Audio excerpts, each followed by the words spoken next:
How to fix Instagram enable to load images in less than 1 minute easily and fast in 2023 or beyond. So all what you have to do is open the settings on your phone, go to the apps manager, click on Instagram.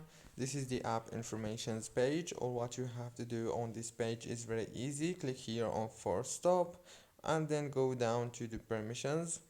Make sure that all the permissions are enabled, and especially the storage permissions, because it's the very important step right here, and it is the reason why you have this problem. So make sure that it's enabled. Then go back, click on storage, click on clear data, clear cache, and that's it. Don't forget to like and subscribe if this video was helpful. See you later.